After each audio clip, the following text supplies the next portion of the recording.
Bonjour à tous, je pense que Toza devant chaîne Nabiso Ben Kabongo officiel TV.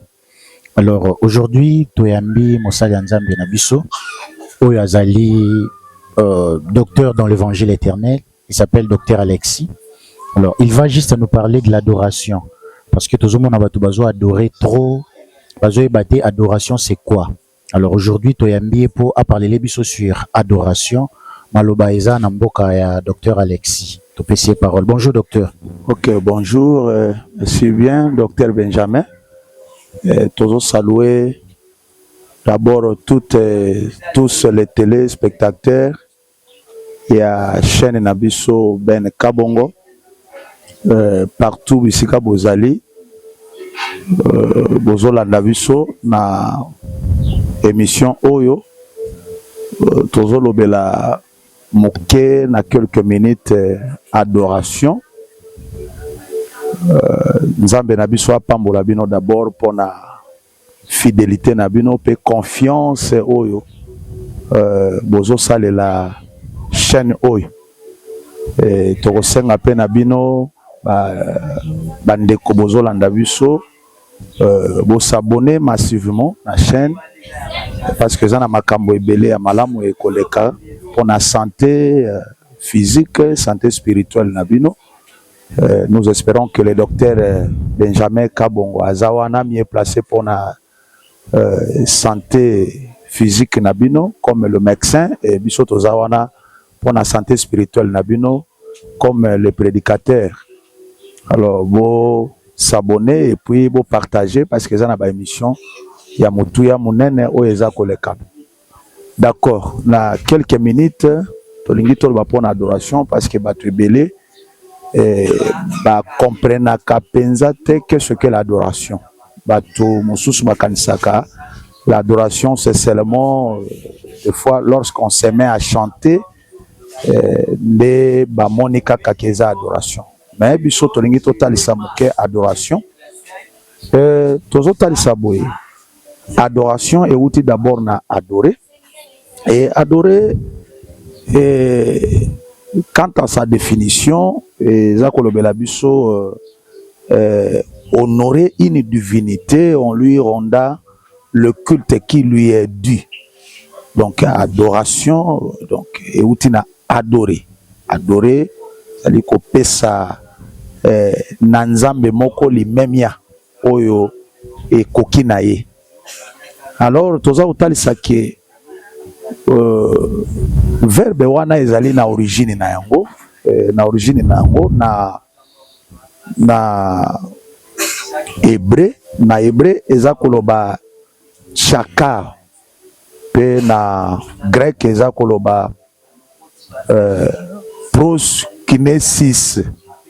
Donc bango nyonso mibale baza kotalisa kaka ndenge nini okoki kopesa lokumu epai na mutu moko.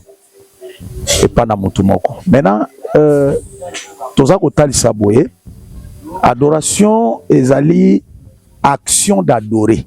L'action d'adorer nde tozolobela ngo ezali adoration. L'action d'adorer pardon. Maintenant tozoloba toningi to faire comprendre batu. C'est l'action d'adorer. Ezali simplement koyemba kaka. Non. Donc ce qui tozui adoration toza kozwango na ba aspect belé, mais comme la télévision sur le temps et en bomoni tozo zwa extrême que tolingi totalisa na volet wana ya adoration ezali ko rendre hommage na divinité moko. Donc tango définition elobi na biso boye ce qui to recourir na makomi na 1 Corinthiens chapitre 8 le verset 5. L'apôtre Paul parle de la divinité. Alobi que banzambe baza ebele.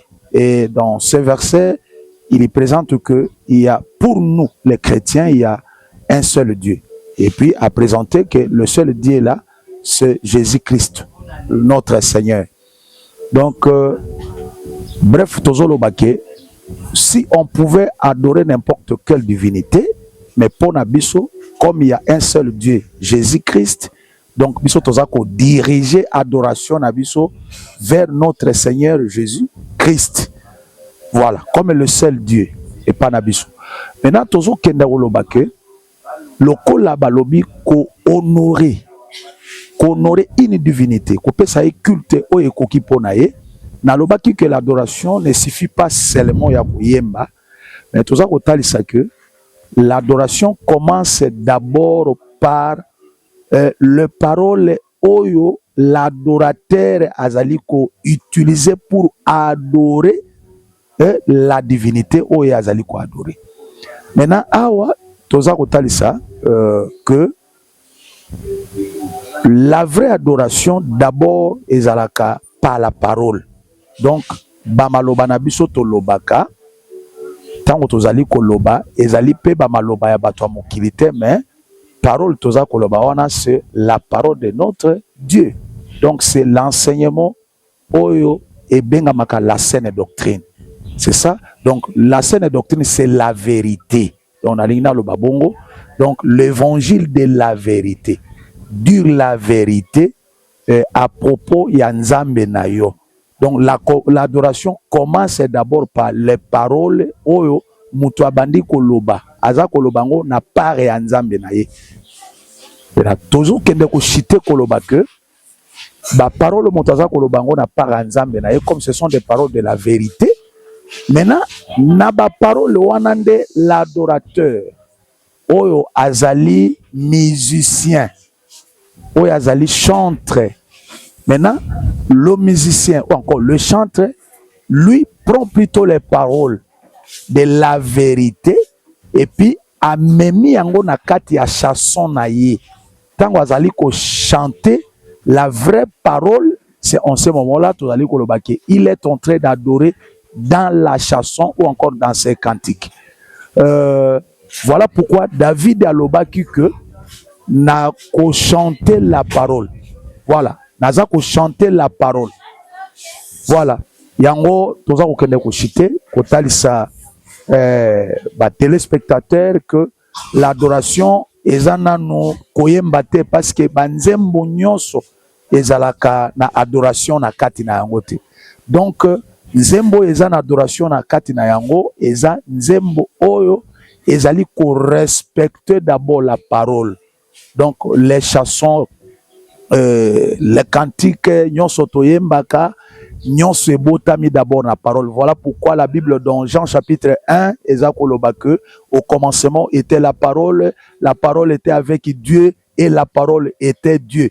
Donc ici nous comprenons que c'est la parole qui enfante tout, les cantiques, les chansons que nous chantons nyonso ebotami dans la parole. Voilà pourquoi le vrai adorateur lorsqu'il adore, il doit adorer par les bonnes paroles. Les bonnes paroles là, ezali penzate o biso to créa kango, mais les bonnes paroles, ce sont les paroles de notre Seigneur Jésus-Christ écrites dans la Bible. Et lorsque le chanteur azali ko utiliser, c'est en ce moment-là tokoloba qu'il est en train d'adorer et c'est un bon adorateur parce que azali ko adorer avec la parole et azui parole a tie yango na katia chanson. Voilà un peu de mots et là otolingaki total ça d'abord yangwana et nous savons comme les émissions continuent tokoya kolobelaka ba détail ya makambo ya adoration prochainement. Que le Seigneur vous bénisse. Merci beaucoup. Je pense que vous avez suivi notre docteur de l'évangile, le docteur Alexis. Je sais que mingi ba okama baloba docteur a commis un évangile. Oui, surtout qu'il y a Ephésiens 4:11 nous allons lire la Bible. Nzamba il a donné les uns comme pasteur, prophète, docteur, évangéliste, apôtre. Alors, il y a Azali Moko Yaba ministère, il y a Nzambe, nous avons 5 ministères. Il y a Azali docteur dans l'évangile. Alors, tout Sepeli, Ndenge, docteur à Sepeli pour intervenir devant Bisso pour un sujet tali, adoration. Alors, tout Sengibino, beau s'abonner massivement à la chaîne Nabiso. Toloba qui ont dès le début que chaîne Nabiso, ezolobela adoration, ezolobela ba cantique, ezolobela ba makambo itali, corps sanitaire, pe na ba musique. Parce que moi, à part être médecin, je suis chantre de l'Éternel. Topé sibino nyons tout longonia, tellement besoin qui t'en abino yako landa biso devant ba téléphone nabino na ba misusu devant betando na bango.